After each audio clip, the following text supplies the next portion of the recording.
let's move on to the next speaker, uh, Mhm. Dr. Roshmi Gupta, who is the head of Orbit Oculoplasty and Ocular Oncology Services in Narayan Netralaya, with surgical exposure worldwide and impressive track records and awards to her credit. She'll be talking on surgeries, the common eyelid surgeries for paralytic ectropion, tips and tricks. Over to you, Dr. Roshmi.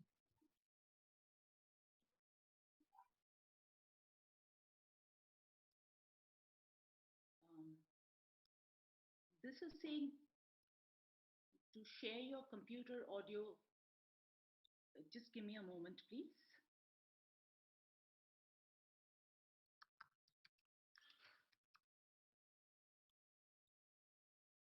All right. Good evening, Dr. Chitra, Dr. Vidya, and thanks to AIOS ARC for giving me this opportunity to speak. So, I'm going to start off my talk on paralytic ectropion with this patient who apparently has absolutely normal eyelids. She has a history of a facial palsy about 2 months ago, which she says has recovered. But look at what happens when she blinks, and which is even more obvious when you record her and watch her talking. Now, this brings us clearly to the point of what a paralytic ectropion is all about. It is a dynamic problem. We are, as ophthalmologists, very familiar with signs and symptoms of facial paralysis leading to lag ophthalmos. Obviously, congestion, foreign body sensation, watering. Watering may be because of the loss of punctal apposition. It is because of the loss of lacrimal pump function and because of reflex tearing. And of course, the dreaded condition of exposure keratopathy. Initial management, once again, just to reiterate, are tear substitutes, including the gel formats, moisture chamber use. Uh, well, swimming goggles are a very quick fix in paralytic lag ophthalmos. Uh, People tell patients to tape their eyelids at night. Now, my worry about that is if the eyelid opens up under the tape is going to abrade the corneal surface.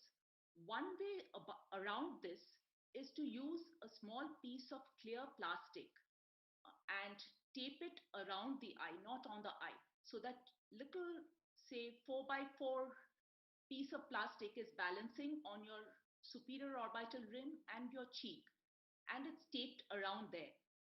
So even if the eye opens, it's not going to touch the plastic at all. When are we going to operate early?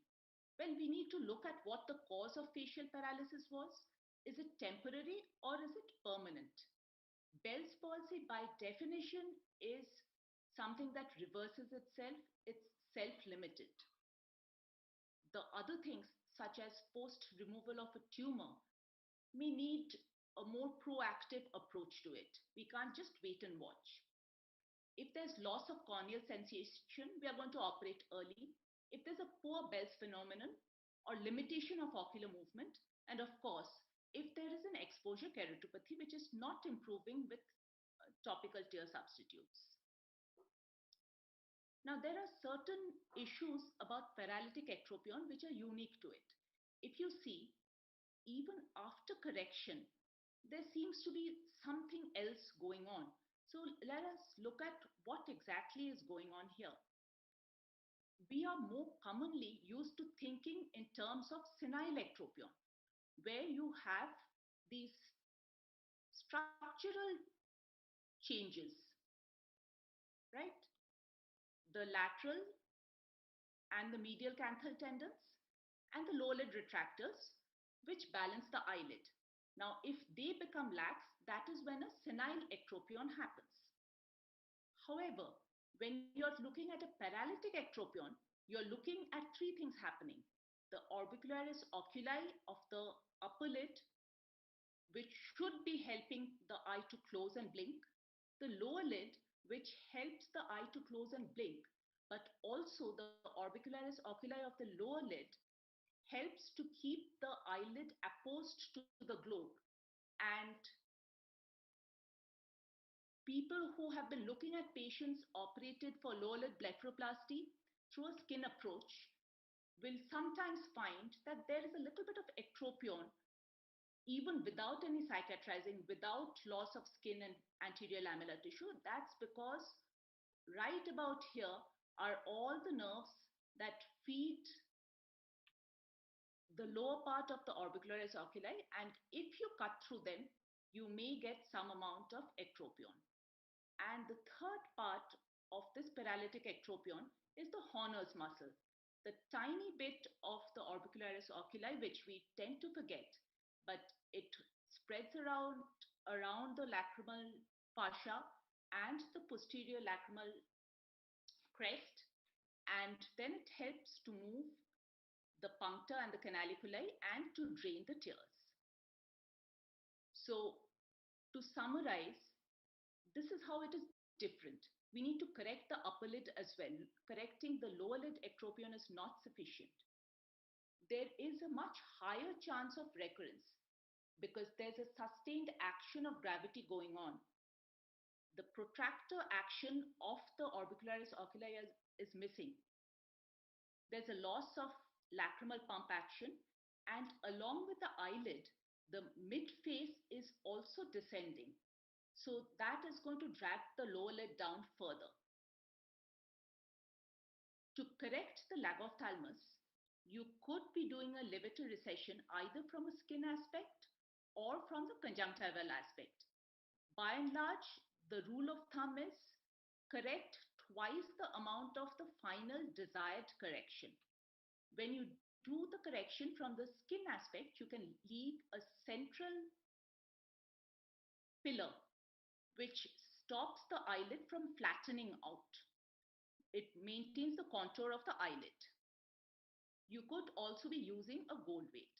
But here we come to the crux, that how are we going to support the lower lid? Well,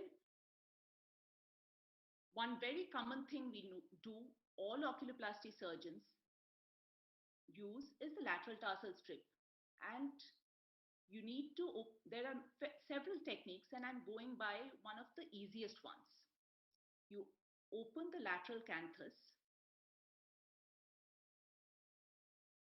and we are going to fix the lateral edge of the tarsus. So we blunt dissection, this is onto the inner surface of the lateral orbital rim. We form a lateral tarsal strip from the posterior lamella. We separate it out from the anterior lamella.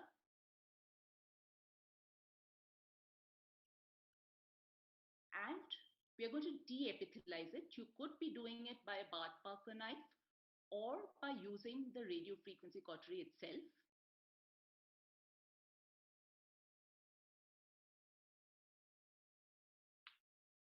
If you think that you need a more firm fixation than usual, you're going to use a non-absorbable suture.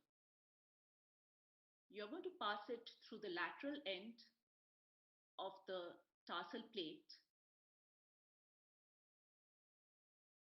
And then this is passing through the periosteum of the inner surface of the lateral orbital rim, and you tug it to see that it's not through the soft tissue, it's through the periosteum. And when you tie the knot, the end should be going snugly in. Let's look at what happens when you combine it with the LPS recession. Well, of course, the lower lid is in a better position, but you will see that because we needed to tighten it, the lateral canthus seems to be at a higher level. There's a relative shortening of the lower lid. And so the upper lid being lax, the lashes of the lower lid may rub on the inner surface of the upper lid if they contact it. And you might also notice a central and medial sagging of the lower lid. Now that we've talked about the lateral canthoplasty, let's look at what else we can do. Well, the next thing you can do is to fix both the lateral and the medial canthus. This, of course, is going to be useful only if you see that the medial canthal tendon is lax. Otherwise, you open it up out here and just plicate the lower limb of the medial canthal tendon. Now, if you are trying to tighten it without initial laxity, you're going to end up with tissue bunched up in that medial corner. Now, let's look at how this patient fares. This patient has had both the medial canthus and the lateral canthus fixed, and the upper lid levator recession has been done. However, you will still see the central part of the lid, which is unsupported atonic tissue, seems to be sagging down. And so, even when you fix the lateral and medial canthal tendons tighten, which means you tighten it in this direction and you tighten the lateral corner in this direction, the central part may still sag. Let's look at what other thing we can do. We can sort of stiffen the lower lid. An example I'm using here is a patient with Hansen's disease where we used a lower lid spacer. The options for spacer are hard palate graft and donor sclera. It gives a good correction of exposure. It gives a good eyelid position. However, you are going to have a rigid eyelid and mobility is less as expected. Hansen's disease is one condition where gold weights don't do well. They have a very high rate of exposure and expulsion. Now let's look at what historically has been done for this kind of a situation. There's something called an eyelid sling procedure, which is essentially you open up at the lateral and the medial canthus and pass a filament. Initially, it was fascia lata. Later, PTFE was used along the lower lid, below the orbicularis and in front of the tarsus, and fix it at both ends. In my hands, when I've used polyester suture to replicate this, it hasn't worked very well. At least I have not been happy. And I'll tell you why. Because the eyelid did get suspended at the higher level, but it is very difficult to replicate the conformation of the curvature of the eyelid to the globe. And obviously, we cannot replicate the free movement of the eyelid. Another procedure which has historically been used is the temporalis muscle transfer. I know Dr. Kasturi uses a good bit of it for socket reconstruction. And nowadays, temporalis transfer is more commonly used for the angle of the mouth. It would support the lower lid, but it is likely to form a bulge in the lower lid. Right. So now I'm going to actually share one of the techniques that I have found useful in dealing with a paralytic condition of the eyelid. And this is under local anesthesia. We start off with an upper lid crease incision, and this is a full thickness blepharotomy initially described by Kornev. It's effective also for paralytic lug ophthalmos. So you need to release the blepharotomy full thickness, leaving a central pillar. In this patient, I am also releasing the lower lid retractors to raise the lower lid. This is the point where you can add on the spacer in between. And through the same upper lid crease incision, you are going to reach the orbital rim, the periosteum of the superior orbital rim temporally. And you're going to pass a non-absorbable suture, here a polypropylene, through that, tunnel in under the lower lid and come out through a canthotomy. You tag the lateral end. Ma'am, you have 1 minute remaining. Of the tarsus.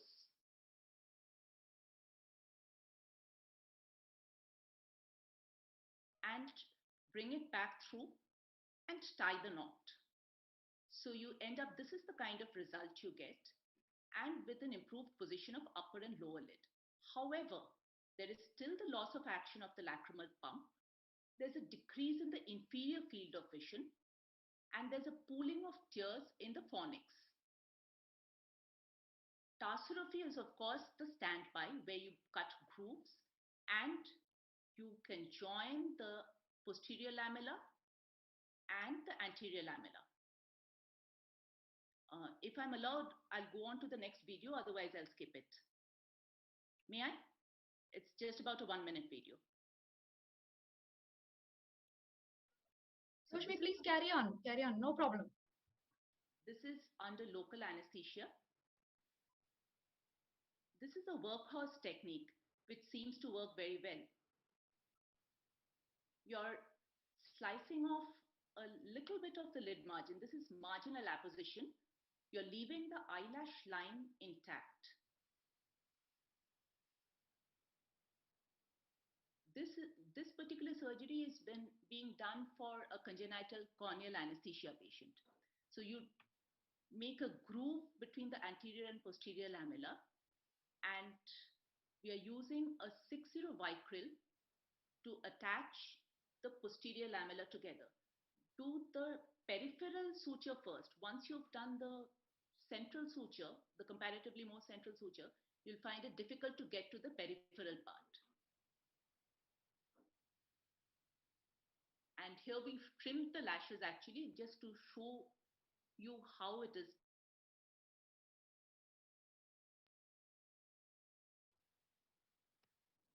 And you finish with the suture. It compresses itself, so you don't even need to put a patch. Initially, we used to do permanent tarsorrhaphy like this, chop off the eyelid margin with the lashes. But when you have it like this, with the eyelashes in place, the patients seem to find it more acceptable. So in summary, paralytic ectropion results from loss of dynamic function. Structural correction of eyelid position is achievable, but understanding the underlying pathophysiology helps in better decision making. Thank you.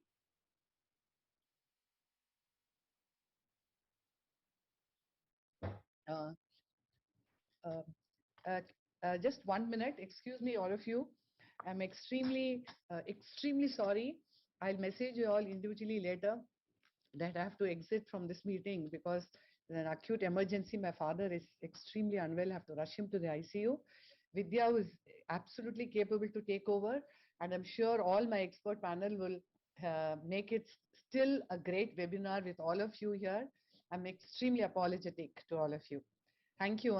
Thank you very much. Vidya, take on. Madam, All please, you take care. Take care, Dr. Chitra. We will do. So, Dr. Roshni, I just have one question for you. I know you talked all about the lid procedures, but the ultimate success lies in addressing the mid-face and the hemifacial descent as well. Any tips for that, Dr. Roshni?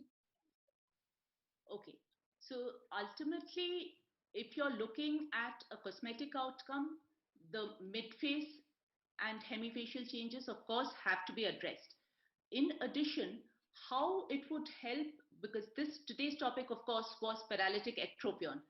So supporting the mid-face also tends to support the lower lid, because otherwise that weight is going to drag it down. So when you're doing a lateral canthal procedure, you can very well do blunt dissection with spreading tenotomy scissors right from that approach, and then put, say, a figure of 8 non-absorbable suture from the area of the midface up to the temporal area. And without doing a very extensive procedure, that itself can support your lower lid to a certain extent. On its own, it cannot be done, but it has to be combined with the lower lid, the lateral canthal procedure.